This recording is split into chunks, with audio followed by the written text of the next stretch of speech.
ഞാൻ ആദ്യമായിട്ട് ആദിലിമിന വിസിറ്റിനെ സിറോ മലബാർ മെത്രാന്മാരുടെ കൂട്ടത്തിൽ പോയത് 2011 ഏപ്രിൽ മാസമാണ്. പരിശുദ്ധ പിതാവ് ബെനഡിക്ട് 16 മാർപ്പാപ്പ ഞങ്ങൾ വളരെ ഹൃദ്യമായിട്ട് സ്വീകരിച്ചു. ഞങ്ങളോട് കുറേയേറെ കാര്യങ്ങൾ അദ്ദേഹം സംസാരിച്ചു. അതിനുശേഷം അഭിമന്യ പിതാവ് ഞങ്ങൾ ഓരോരുത്തരെയും തൻ്റെ അടുത്തേക്ക് വിളിച്ച് ഞങ്ങളെ ആശീർവദിക്കുകയും ചേർത്ത് പിടിക്കുകയും ഫോട്ടോയ്ക്കൊക്കെ പോസ്റ്റ് ചെയ്യുകയൊക്കെ ചെയ്തു. ഇപ്പം ഞാൻ വളരെ ജൂനിയർ മോസ്റ്റ് ആയതുകൊണ്ട് ഞാൻ ഏറ്റവും ഒടുവിലേക്ക് ഊഴം കാത്തു നിന്നു. പക്ഷെ എനിക്കൊരു മഹാഭാഗ്യം ഉണ്ടായി. എൻ്റെ മുൻപിലുണ്ടായിരുന്നത് അഭിമന്യ ജോസഫ് പൗത്തിൽ പിതാവാണ്. പിതാവ് മാർപ്പാപ്പയുടെ അടുക്കൽ വന്നു കഴിഞ്ഞപ്പോൾ ഞാൻ മാർപ്പാപ്പയുടെ അടുത്തുണ്ട്. കാരണം പൗത്തിൽ പിതാവ് കഴിഞ്ഞാൽ പിന്നെ എന്നെയാണ് മാർപ്പാപ്പ സ്വീകരിക്കുക. മാർപ്പാപ്പ ഞങ്ങൾ മറ്റുള്ള മെത്രാന്മാരോടൊക്കെ പെരുമാറിയതിനേക്കാൾ വിട്ട് ഒരു എക്സ്ട്രാ മൈല് അടുപ്പം പൗത്തിൽ പിതാവിനോട് കാണിച്ചു. ഒരുപക്ഷെ നിങ്ങൾ എല്ലാവരും പറയുന്ന മാർപ്പാപ്പ പറഞ്ഞു എന്ന വാക്ക് കേട്ടത് ഞാൻ മാത്രമേ ഉള്ളൂ. മാർപ്പാപ്പ ഇറ്റാലിയനിലാണ് അത് പറഞ്ഞത്. അത് മാർപ്പാപ്പ പറഞ്ഞു കഴിഞ്ഞപ്പോൾ ഞാനാണ് പൗത്തിൽ പിതാവിനെ തർജ്ജമ ചെയ്തു കൊടുത്തത്. തൂസൈ ല കൊറോണ ദലക്കിയസെ സിറോ മലബാറേസെ. മാർപ്പാപ്പ വളരെ വാത്സല്യത്തോടുകൂടി പിതാവിനെ ചേർത്ത് പിടിച്ചിട്ട് പറഞ്ഞു, you are the crown of the Syro Malabar church. അതുകൊണ്ട് ചങ്ങനാശ്ശേരി അതിരൂപതയും മറ്റുള്ളവരൊക്കെ അത് പറയുമ്പോൾ അതിലൊരു അതിശയോക്തിയില്ല. അത് പരിശുദ്ധ പിതാവ് വളരെ വികാരവായ്പോടുകൂടെ പൗത്തിൽ പിതാവിനോട് പറഞ്ഞതാണ്. ഞാനതിന് സാക്ഷിയാണ്. പൗത്തിൽ പിതാവിൻ്റെ ഒരു പ്രത്യേകത, നമ്മുടെ പാരമ്പര്യമനുസരിച്ച് തലേനാളിലാണ് പിതാവിൻ്റെ ആഘോഷങ്ങളൊക്കെ വരുന്നത്. ഓഗസ്റ്റ് മാസം 15-ാം തീയതിയാണ് സ്വർഗാരോഹണ തിരുനാൾ, സ്വാതന്ത്ര്യദിനവും. പക്ഷെ പിതാവ് ജനിക്കുന്നത് ഓഗസ്റ്റ് 14-നാണ്. പിതാവ് മരിക്കുന്നത്, യൗസേപ്പ് പിതാവിൻ്റെ പേരുകാരനായിട്ടുള്ള പിതാവ് മരിക്കുന്നത് മാർച്ച് മാസം 18-ാം തീയതിയാണ്. ഒരുപക്ഷെ വേരുകളോട് വളരെയേറെ അടുപ്പം പുലർത്തിയ ഒരു പിതാവാണ്. പിതാവിൻ്റെ ബയോഗ്രഫി ഒന്നും ഞാൻ നിങ്ങളോട് പറയുന്നില്ല. പിതാവ് 8 വർഷക്കാലം കാഞ്ഞിരപ്പള്ളി രൂപതയുടെ മെത്രാനായിരുന്നു. ഇന്ന് കാണുന്ന കാഞ്ഞിരപ്പള്ളി രൂപത ഉഴുത് മറിച്ചത് എന്നോട് പുളിക്കൽ പിതാവ് പറഞ്ഞു, എന്നോട് അറക്കൽ പിതാവ് പറഞ്ഞു, ഞങ്ങൾ ഓർക്കാതെ പോകരുത്. ഞങ്ങളുടെ PDSഉം ഞങ്ങളുടെ MDS ഒക്കെ പിതാവിൻ്റെ വലിയ ദൂരക്കാഴ്ചകളുടെ ഫലമായിട്ട് സ്ഥാപിക്കപ്പെട്ടതാണ്. ഇന്ന് കാഞ്ഞിരപ്പള്ളി രൂപത എത്തി നിൽക്കുന്ന ദൂരങ്ങൾ നമുക്കറിയാം. സാമൂഹ്യ പ്രവർത്തന രംഗത്ത് പ്രത്യേകിച്ച് അറക്കൽ പിതാവ് കൊടുത്ത ഊന്നലും അഭിമന്യ പുളിക്കൽ പിതാവ് അത് തുടരുന്നതിൽ കാണിക്കുന്ന താല്പര്യവും അതിൻ്റെയൊക്കെ വഴിവെട്ടിയ ഒരു മഹാനുഭവനാണ് ജോസഫ് പൗത്തിൽ പിതാവ്. പൗത്തിൽ പിതാവ് കാഞ്ഞിരപ്പള്ളിയിൽ ശുശ്രൂഷ ചെയ്തതിന് ശേഷം പടിയറ പിതാവ് വിരമിച്ചപ്പോൾ ചങ്ങനാശ്ശേരിയിലേക്ക് മടങ്ങി വന്നു.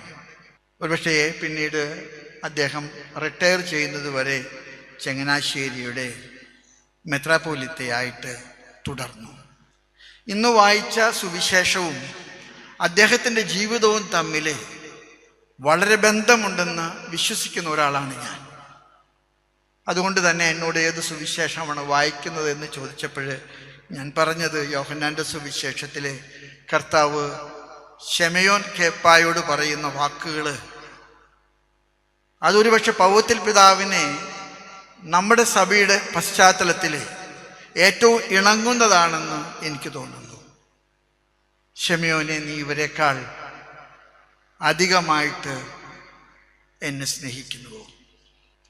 ബെനഡിക്ട് മാർപ്പാപ്പ 16-ാമൻ മാർപ്പാപ്പ സഭയ്ക്ക് നൽകിയ ഒരു വലിയ കാഴ്ചപ്പാടുണ്ട്. ആ കാഴ്ചപ്പാട് സ്വന്തം ജീവിതത്തിലെ സ്വന്തം കാഴ്ചപ്പാടാക്കി മാറ്റിയ ഒരു പിതാവാണ് പൗത്തിൽ പിതാവ്. മാർപ്പാപ്പ പറഞ്ഞു, Christology continues in ecclesiology and ecclesiology culminates in missiology. നിങ്ങൾ പൗത്തിൽ പിതാവിൻ്റെ ജീവിതം പരിശോധിക്കുകയാണെങ്കിൽ പിതാവിൻ്റെ ക്രിസ്തു ഭാഷ്യം എന്ന് പറയുന്നത് സഭയോടുള്ള അനിതര സാധാരണമായിട്ടുള്ള അടുപ്പമാണ്. ക്രിസ്തുവിനെ പിതാവ് കണ്ടെത്തിയത് സഭയ്ക്കകത്താണ്. അതുകൊണ്ട് തന്നെ പിതാവിനെ സംബന്ധിച്ച് പിതാവ് ജീവിതത്തിൽ ക്രിസ്തുവിനെ സ്നേഹിച്ചത് സഭയെ സ്നേഹിച്ചുകൊണ്ടാണ്. പലപ്പോഴും ഇന്ന് നമ്മൾ കാണുന്ന ഒരു വൈരുദ്ധ്യമുണ്ട്. പലരും ക്രിസ്തുവിനെ സ്നേഹിക്കുന്നുണ്ട്, പക്ഷേ സഭയെ സ്നേഹിക്കാൻ അവർക്ക് കഴിയുന്നില്ല. You cannot separate Christology from ecclesiology. You cannot separate ecclesiology from missiology. Powathil പിതാവ് ഇന്ന് ഓർമ്മിക്കപ്പെടുമ്പോൾ എനിക്ക് തോന്നുന്നത് ഈ വലിയ ഒരു കാഴ്ചപ്പാടിലാണ്. സിറോ മലബാർ സഭയ്ക്ക് ഓൾ ഇന്ത്യ ജൂറിസ്ഡിക്ഷൻ വേണമെന്ന് CBCI മീറ്റിങ്ങിൽ ആദ്യം പറയാൻ ചങ്കൂറ്റം കാണിച്ചൊരു പിതാവ് പൗത്തിൽ പിതാവായിരുന്നു. ഒറ്റക്കാക്ക എന്ന് പറയാം നമുക്ക്, ഞങ്ങളുടെ തൃശ്ശൂർക്കാരുടെ ഭാഷയിൽ പറഞ്ഞാൽ. ചക്ക പഴുത്തു എന്ന് ലോകത്തെ അറിയിക്കുന്നത് കാക്കയാണ്. അത് കൊത്തി ഇപ്പം നമുക്ക് മനസ്സിലായത് പഴുത്തു കഴിഞ്ഞിട്ടുണ്ടെന്ന്. നമ്മൾ കാക്കയെ കല്ലെറിഞ്ഞ് വിടും, ചക്ക വെട്ടിയിറക്കി നമ്മൾ പങ്കിടും. നമ്മുടെ സീറോ മലബാർ സഭയുടെ ചക്രവാളങ്ങൾക്ക് ഇന്ത്യ മുഴുവനും, ഇന്ത്യക്ക് അപ്പുറത്തേക്കും അവകാശമുണ്ടെന്ന് ധീരതയോടുകൂടെ പറയാൻ പിതാവ് കാണിച്ചിട്ടുള്ള ഒരു ക്രിസ്തുശാസ്ത്രമുണ്ട്. അതാണ് പിതാവിൻ്റെ സഭാശാസ്ത്രം. ഇന്ന് നമ്മൾ ഓൾ ഇന്ത്യയാണ്. ശംഷാബാദ് രൂപത 2017 ഒക്ടോബർ മാസം 9-ാം തീയതി പരിശുദ്ധ പിതാവ് ഫ്രാൻസിസ് മാർപ്പാപ്പ സ്ഥാപിച്ചപ്പോൾ അതിൽ പറഞ്ഞൊരു വാചകം എൻ്റെ മനസ്സിലെ ഓർമ്മപ്പെടുത്തിയൊരു കാര്യമുണ്ട്.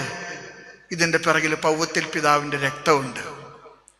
All the territories in India not yet included in other 30 dioceses is ascribed to the eparchy of Shamshabad. Due എന്ന് പറയുന്നൊരു ദ്വീപിനെ കുറിച്ച് നിങ്ങൾ കേട്ടിട്ടുണ്ട്. ഞാനത് അന്വേഷിച്ച് കണ്ടുപിടിച്ച ഒരാളാണ്. കാരണം അത് എൻ്റെ രൂപതയിൽപ്പെട്ട ഒരു സ്ഥലമാണ്. അത് കിടക്കുന്നത് രാജകോട്ട് രൂപതയിൽ ഒരു കടൽ തീരത്താണ്. ആ കടൽ തീരത്ത് കിടക്കുന്ന ദ്വീപടക്കം സീറോ മലബാർ സഭയ്ക്ക് നൽകാൻ ആൻഡമാൻ നിക്കോബാർ ദ്വീപ്, ലക്ഷദ്വീപ്, ഇതൊക്കെ ഇന്ത്യയുടെ ഭാഗമാണെങ്കിൽ അവിടെയൊക്കെ സീറോ മലബാർ സഭയ്ക്ക് അജപാലനപരമായിട്ടുള്ള അധികാരമുണ്ടെന്ന് മാർപ്പാപ്പ എഴുതിയതിൻ്റെ പിറകിലെ ആ മഷിയിലെ രക്തം പൗത്തിൽ പിതാവിൻ്റെ രക്തത്തുള്ളികളാണ്. പൗത്തിൽ പിതാവിന് ഒരു വലിയ പ്രത്യേകതയുള്ളത്, അദ്ദേഹം സഭയെ സ്നേഹിച്ചത് സഭയുടെ പൈതൃകങ്ങൾ കണ്ടുപിടിക്കാനും സ്നേഹിക്കാനും അത് പുനരുദ്ധരിക്കാനും കാണിച്ച വലിയ കാഴ്ചപ്പാടാണ്. പത്രോസിനോട് കർത്താവ് ചോദിച്ചു, നീ എന്നെ ഇവരെക്കാൾ കൂടുതൽ സ്നേഹിക്കുന്നുണ്ടോ? പത്രോസ് പറഞ്ഞു, ഓ കർത്താവേ, നിന്നെ ഞാൻ സ്നേഹിക്കുന്നുണ്ട്.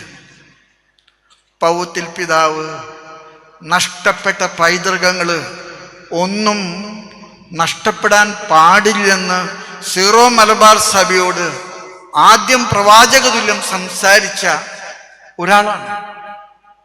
നമുക്ക് ഒരുപാട് കൂട്ടിച്ചേർക്കലുകളൊക്കെ ഉണ്ടായിട്ടുണ്ട്, അതൊന്നും നഷ്ടപ്പെടുത്തണ്ട. പക്ഷെ നമ്മുടെ സ്വാതന്ത്ര്യക്കുറവ് കൊണ്ട് നമുക്ക് നഷ്ടപ്പെട്ടു പോയ നമ്മുടെ ഒരുപാട് പൈതൃകങ്ങൾ നമ്മൾ തിരിച്ചു പിടിക്കാനായിട്ട് പരിശ്രമിക്കണം. നമുക്ക് ആദ്യം നല്ല വിഷമമുണ്ടായിരുന്നു വിഭൂതി ബുധനിൽ നിന്ന് നോയമ്പിലെ ആദ്യത്തെ തിങ്കളാഴ്ചയിലേക്ക് മാറണമാണ്. പക്ഷെ പിതാവ് അതിവിടെ ശാഠ്യം പിടിച്ച ഒരാളാണ്. പിതാവ് അവിടെ ശാഠ്യം പിടിച്ചിട്ടുണ്ട്. നമ്മുടെ പാരമ്പര്യം അനുസരിച്ച് പേത്രത്തേക്കാണ് നോമ്പ് ആരംഭിക്കുന്നത്. ആദ്യം പറഞ്ഞപ്പോൾ ഇത് ബുദ്ധിമുട്ടായിരുന്നു. പക്ഷെ പിതാവ് അത് പറഞ്ഞ് എല്ലാവരെയും ബോധ്യപ്പെടുത്തി. ഇപ്പൊ നമുക്കൊരു വിഷമവുമില്ല. നമ്മൾ നോമ്പ് ആരംഭിക്കുന്നത് നോമ്പിൽ ആദ്യത്തെ ഞായറാഴ്ചയാണ്. പൗത്തിൽ പിതാവ് സിറോ മലബാർ സഭയ്ക്ക് വേണ്ടി നൽകിയിട്ടുള്ള, വളർച്ചയ്ക്ക് വേണ്ടി നൽകിയിട്ടുള്ള ഏറ്റവും വലിയ സംഭാവനകൾ സിറോ മലബാർ സഭയുടെ റൂട്ടിങ്. ഇന്ന് സിറോ മലബാർ സഭയ്ക്ക് ഒരുപാട് ഫ്രൂട്ടിങ്ങുകളുണ്ട്. ഓൾ ഇന്ത്യ മുഴുവനൊക്കെ നമുക്ക് കിട്ടി. മിഷൻ ഡൈസുകൾക്കൊക്കെ ഇനി പ്രോവിൻസുകൾ നമ്മൾ ആലോചിച്ചുകൊണ്ടിരിക്കുകയാണ്. പക്ഷേ ഈ റൂട്ടിങ്ങിന് വേണ്ടി പൗത്തിൽ പിതാവ് നടത്തിയിട്ടുള്ള കഠിനാധ്വാനവും പരിശ്രമവും ഒരുപാട് നന്ദിയോടുകൂടെ ഏറ്റുപറയാനായിട്ട് എനിക്ക് ആഗ്രഹമുണ്ട്. സിറോ മലബാർ സഭയുടെ വൈദിക പരിശീലന രംഗത്തും പിതാവ് കാണിച്ചിട്ടുള്ള ഒരു കാഴ്ചപ്പാടുണ്ട്. ആ കാഴ്ചപ്പാടിൻ്റെ പിറകിലെ ഒരുപാട് സഭയ്ക്ക് വളർച്ചയ്ക്ക് സാധ്യതകൾ. ഇന്ന് വടവാതൂർ സെമിനാരിയെ കുറിച്ച് പിതാവിന് ചില സ്വപ്നങ്ങളൊക്കെ ഉണ്ട്. ആ സ്വപ്നങ്ങളുടെ പിറകിലെ പിതാവ് മനസ്സിൽ സൂക്ഷിച്ച ചില മൂല്യങ്ങളുണ്ട്.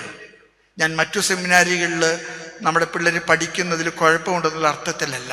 പക്ഷെ നമ്മുടെ വൈദിക വിദ്യാർത്ഥികൾ നമ്മുടെ തനതായ ഒരു ശൈലിയിലും ആരാധനക്രമത്തിലും പാരമ്പര്യങ്ങളിലും വളർത്തപ്പെടണമെന്ന് അദ്ദേഹം വാദിച്ചൊരു മനുഷ്യനാണ്. സിറോ മലബാർ സഭയ്ക്ക് തനതായ പാഠപുസ്തകം വേണമെന്ന്, വേദപാഠ പുസ്തകം വേണമെന്ന്, 3 റീത്തിനും കൂടെ ഒന്നിച്ചുണ്ടായിരുന്ന പാഠപുസ്തകങ്ങൾ പോരാ, നമുക്ക് നമ്മുടേതായിട്ടുള്ള പാഠപുസ്തകങ്ങൾ വേണമെന്ന് അദ്ദേഹം ശാഠ്യം പിടിച്ച ആളാണ്. അതൊന്നും വിഭജനത്തിൻ്റെ വാക്കുകളായിട്ട് എനിക്ക് തോന്നുന്നില്ല. അതൊക്കെ നമ്മുടെ സഭയുടെ വളർച്ചയ്ക്ക് അദ്ദേഹം നൽകിയ സംഭാവനകളാണ്. പൗത്തിൽ പിതാവിനെ കുറിച്ചുള്ള എൻ്റെ ഓർമ്മ ഞാൻ അവസാനിപ്പിക്കുന്നത് എൻ്റെ ഒരു കൊച്ചാനുഭവം പറഞ്ഞിട്ടാണ്. തൃശ്ശൂരിൽ മദർ തെരേസ വന്നപ്പോൾ മദറിൻ്റെ പ്രസംഗം തർജ്ജമിച്ചാണല്ലോ മഹാഭാഗ്യം എനിക്കാണ് കിട്ടിയത്. 1,00,000 ആൾ കൂടിയിട്ടുണ്ടായിരുന്നു. മദർ പ്രസംഗിച്ച് കഴിഞ്ഞപ്പോൾ, പ്രസംഗിക്കുന്നതിന് മുൻപ് എന്നെ വിളിച്ചിട്ട് പറഞ്ഞു, father, my voice is very feeble, please do give added caution. If you don't understand please look to my face or raise your hand, I will repeat. ഞാൻ പറഞ്ഞു, മദറെ ചുണ്ടനിയെ ഞാൻ തർജ്ജമ ചെയ്യും. എനിക്കത് മനസ്സിലാകണമെന്ന് നിർബന്ധമൊന്നുമില്ല. മദർ എന്താ പറയാൻ പോണെന്നൊക്കെ എൻ്റെ മനസ്സിൽ ഞാൻ കണക്ക് കൂട്ടിയിട്ടുണ്ട്. പക്ഷെ എന്താ ഉണ്ടായെന്നറിയാമോ? മദർ സംസാരിച്ച് ഞാൻ തർജ്ജമയ്ക്ക് മയക്കി ചെന്നപ്പോൾ 1,00,000 ആളുകൾ എന്നോട് പറഞ്ഞു, ആ അച്ഛനൊന്ന് മാറ്റൂ, ഈ പ്രസംഗത്തിന് തർജ്ജമ വേണ്ട. കുണ്ടുകുളം പിതാവ് എന്നോട് പറഞ്ഞു, മാറിക്കോ, ആളുകൾ സമ്മതിക്കുന്നില്ല. തർജ്ജമ കൂടാതെ സംസാരിച്ച ഒരു മനുഷ്യനാണ് പൗത്തിൽ പിതാവ്.